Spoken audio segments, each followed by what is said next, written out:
자, 오늘 함께 잠시 은혜 나누실 말씀 여호수아 23장 8절에서 11절 말씀입니다. 자, 제가 말씀 읽겠습니다.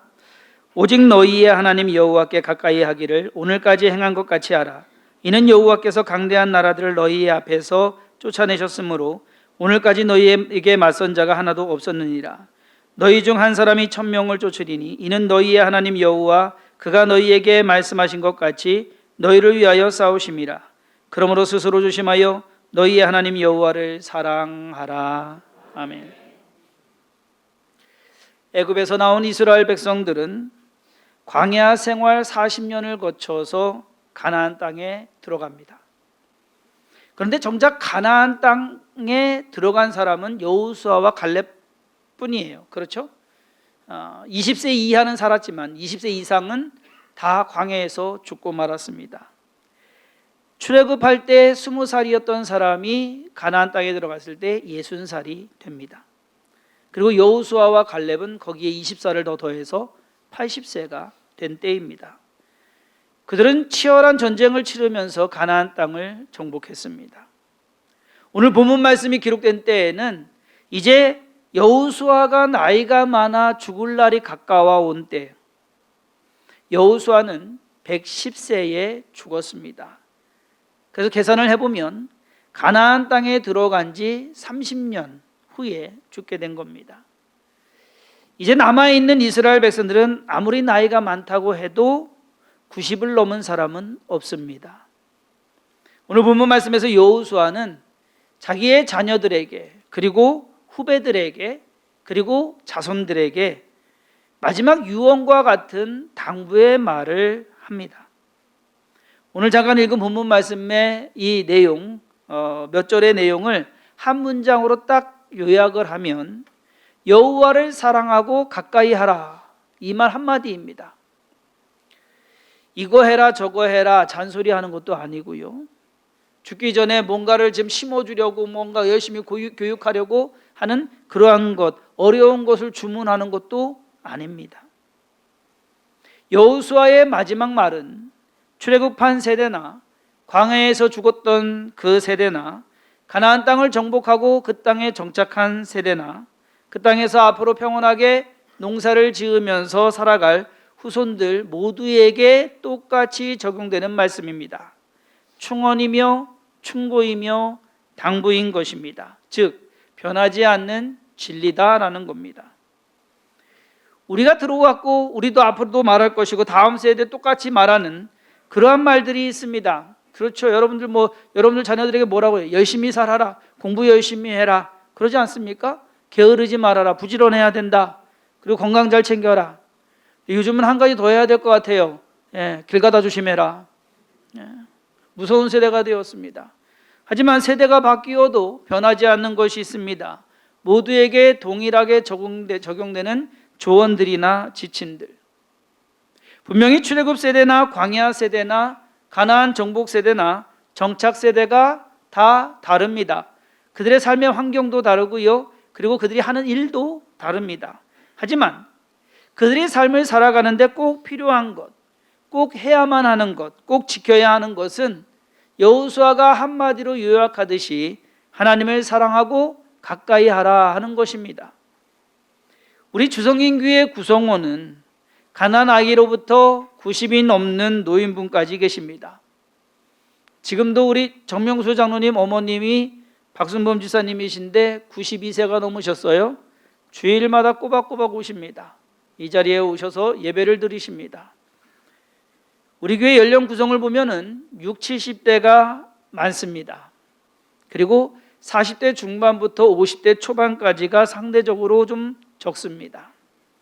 그러면서 또 30대 그리고 40대 초반까지가 어느 정도 있는 편이에요. 그래서 개척교회 치고는 적은 인원이 아닙니다. 세대는 달라도 신앙은 다르지 않아야 합니다. 삶의 방식은 달라도 믿음의 중심은 같아야 합니다. 제 위로 어르신, 저 중심으로요, 제 위로는 어르신이라고 생각하시면 돼요. 어르신들의 생활하는 모습과 제 밑으로 젊은 세대들이 생활하는 모습, 생각하는 것 다릅니다. 어르신들은 찬송가를 좋아하시는데 오늘 좀 찬송가 몇 곡 나왔죠? 왠지 친숙하죠? 약간 그 변형이 됐기는 했지만 기본 틀은 같으니까 따라 부르기도 쉽고, 그리고 뭔가 가사도 그렇게 헤매질 않아도 되고, 젊은 사람들은 복음성가 또는 CCM이라고 해서 요즘 나오는 노래들을 좋아합니다. 어르신들은 그래도 성경책을 가지고 다니시는데 좀 찔리시나요? 성경책 안 갖고 오셨나요? 젊은 사람들은 아예 그냥 핸드폰에서 성경책 찾습니다. 찬송가하고. 어르신들은 그래도 교회에 와서 예배를 드려야 좀 안심이 되는데, 젊은 사람들은 인터넷으로 예배 드리는 것에 불편함을 느끼지 않는 것 같습니다. 사실 코로나19가 많이 바꿔놨어요. 나이를 떠나서 전부 다 요즘은 교회 와서 예배 드리는 거나 집에서 그냥 인터넷으로 드리는 거나 뭐 별반 그렇게 크게 차이를 두지 않는 것 같습니다. 근데 되도록이면 여러분 나오셔서 예배를 드리시는 게 하나님 앞에 나아간다는 의미가 없지 않아 있습니다. 어쨌든 누가 옳고 누가 틀리다고 할 수 없습니다. 찬송가를 부르는 것이 은혜가 되면 찬송가를 부르면 되는 것이고요, 복음성가를 부르는 것이 은혜가 되면 복음성가를 부르면 됩니다. 중요한 것은 하나님을 사랑하고 가까이 하는 것입니다. 여러분, 김치찌개가 좋으면 김치찌개 드세요. 된장찌개가 좋은 사람은 된장찌개 드시면 되고, 중요한 것은 맛있게 먹고 건강을 유지하면 되는 것인데, 나는 김치찌개가 좋은데 왜 저 사람은 된장찌개를 좋아하지? 라고 하는 다른 것을 이상하게 생각한다면 그러면 서로 간에 문제가 생겨나기 시작하는 겁니다. 조화가 이루어질 수가 없고 뭔가 서로의 차이를 그리고 차별이 이루어지게 되는 겁니다. 세대마다 특성이 있습니다. 좋아하는 것, 익숙한 것, 그리고 마음에 드는 것. 중요한 것은 내가 좋은 것만, 나만 좋은 것이라고 생각해야 한다는 것. 나만 좋으면 돼요. 다른 사람도 좋아해야만 된다라는 당위성은 없다라는 겁니다.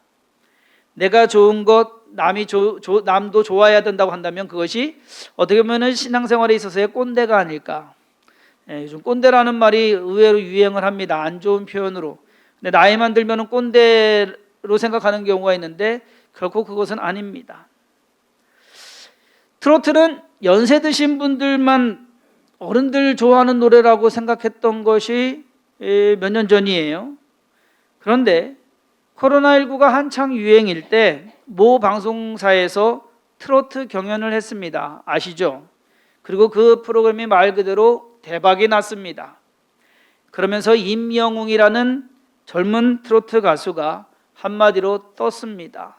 한국에서는 BTS보다 임영웅이 더 세지 않을까 싶은데 상상을 초월하는 파장을 일으켰고 지금도 그 인기는 여전합니다.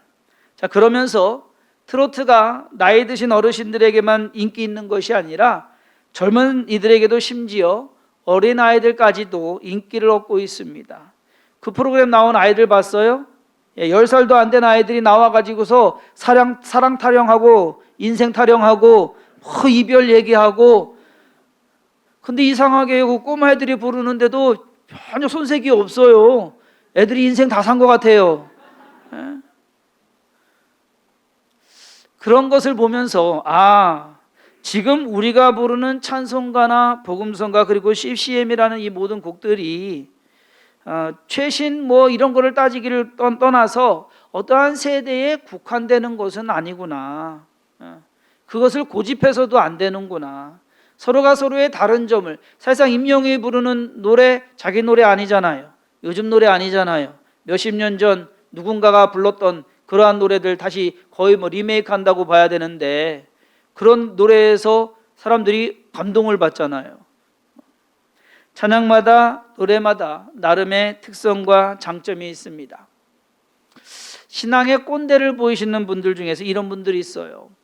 찬송가는 영감을 받아서 쓴 곡이라서 은혜가 되고 능력이 나타나는데 복음성가는 자기 좋은 대로 쓴 곡이라 은혜가 되는 것이 아니라 영적으로 오히려 해롭다라고 하는 분들도 있습니다.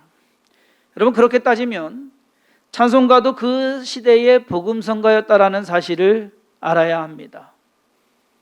찬송가가 대부분 유럽이나 미국 작사작곡에서 작사작곡된 곡들입니다. 그러면 그 이전에 성도들이 부른 노래는 그럼 어떻게 되는 것입니까? 그러니까 어떠한 것이 하나가 나한테 좋은 것뿐이지 그것이 항상 옳은 것만은 아니다라는 거. 따지고 보면 찬송가도 그렇고 복음성가도 그 시대의 유행이나 흐름을 그리고 시대적 상황을 반영한다고 볼 수 있습니다. 이 말은 절대적일 수가 없다는 거예요. 이 유행가 중에서 랩 나왔죠. 랩이라는 거 막 알아듣지도 못할 말들 우리가. 찬송 복음성가에서도 랩하는 친구들이 있거든요. 그것을 처음에 이제 저도 예전에는 안 좋게 봤어요.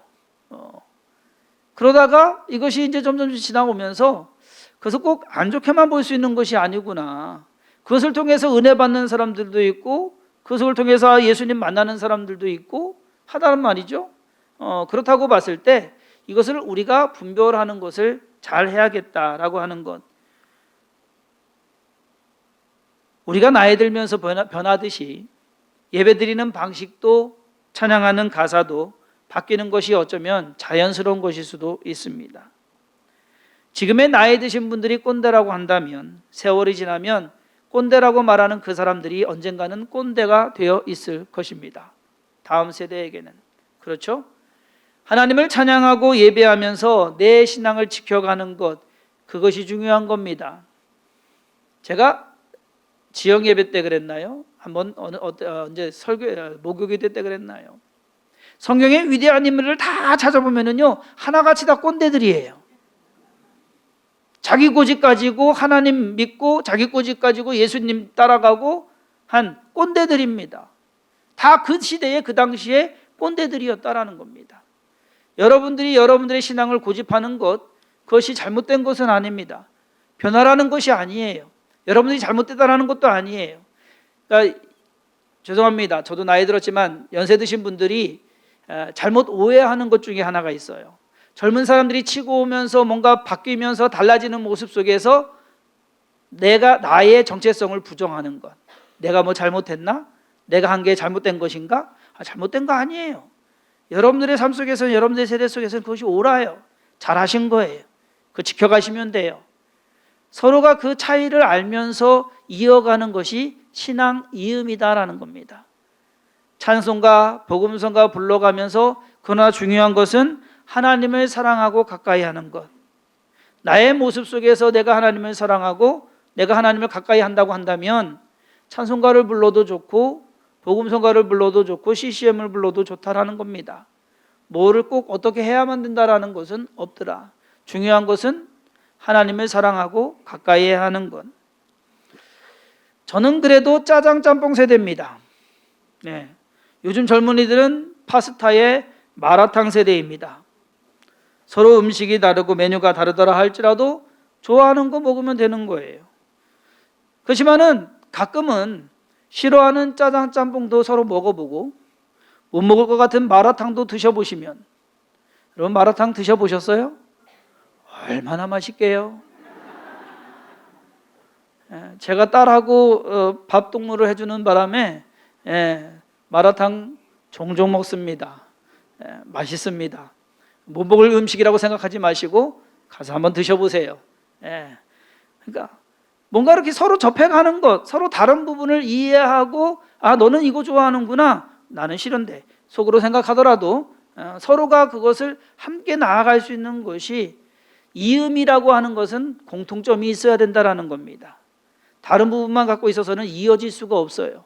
신앙이라는 공통점, 중요한 것은 하나님을 사랑하고 가까이 하는 것, 뭐 건강이라는 공통점, 뭔가 함께 좋아하는 음식을 먹어가면서 기뻐하는 것. 오늘은 우리 젊은 세대가 어르신들과 함께 찬양하고 기도하고 싶어서, 저도 생각하지 못했는데 우리 찬양팀에서 목사님 우리 어르신들 위해서 찬양 집회 한번 해야죠. 전에 차세대에서 2층에서 한번 했거든요. 그랬더니 어르신들 생각해가지고서 오늘 준비를 했습니다. 우리가 주성인 교회를 세우고 유지시키고 또 넘겨주어야 하는 것, 우리가 이거 독차지해서는 안 되는 거예요. 우리 다음 세대들이 또 이어가고 지켜가고 또 주님 모시는 날까지 이 모든 주성경교회의 모습은 함께해야 되는 줄 믿습니다. 이것이 내가 좋아하는 신앙 방식이 아니라 변하지 않는 신앙, 즉 하나님을 사랑하고 가까이 하겠다라고 하는 그것, 여호수아가 죽기 전에 그 후손들에게, 자녀들에게, 그리고 후배들에게 말하는 것, 여호와를 사랑하고 가까이 해라. 그러면 여호와께서, 하나님께서 너희를, 나를 도와주신 것처럼, 내가 인생 속에서 겪었던 것처럼 너희의 삶에도 동일한 은혜가, 동일한 역사가, 동일한 기적이, 동일한 능력이 나타나게 될 것이다 라고 말하는 것처럼, 저와 여러분들이 경험한 하나님, 그 하나님을 우리의 자녀들과 자손들이 동일하게 경험하게 되기를 주님의 이름으로 축원합니다. 그러기 위해서는 우리가 바뀌라는 것이 아니에요. 여러분들이 좋아하는 그 익숙한 그것을 더욱더 열심히 하면서 그것이 진정 하나님을 사랑하는 모습이다라는 것을 여러분들의 자녀들에게 보여준다고 한다면 그것이야말로 가장 복된 유언이 아닐까. 오늘 우리 함께 하나님을 사랑하고 가까이 하는 마음으로 찬양하고 기도하는 그러한 시간이 되기를 주님의 이름으로 축원합니다. 잠깐 기도하겠습니다. 하나님께서 주성김교회를 세우시고 6년의 시간이 흘러가게 하십니다. 이 시간 속에서 하나님께서 우리로 하여금 서로가 사랑하며 서로가 힘을 합하고 마음을 합하여 교회를 세우도록 하셨습니다. 그 교회를 세우면서 함께 우리의 신앙도 세웠습니다. 앞으로 이 신앙, 하나님을 사랑하고 가까이 하는 그 원칙만큼은 변하지 않게 하여 주시옵시고, 우리가 우리의 자녀들에게 어떻게 하나님을 사랑하고 가까이 했는지 그것을 알려주며 또 우리의 자녀들이 그 자녀들의 방식으로 하나님을 사랑하고 가까이 할 수 있도록 인도할 수 있도록 역사하여 주옵소서. 오늘 함께 찬양하며 함께 즐거워하며 함께 기뻐하는 것에 하나님께서도 함께 기뻐하심을 믿사옵고 예수님의 이름으로 간절히 축복하며 기도사옵나이다. 아멘.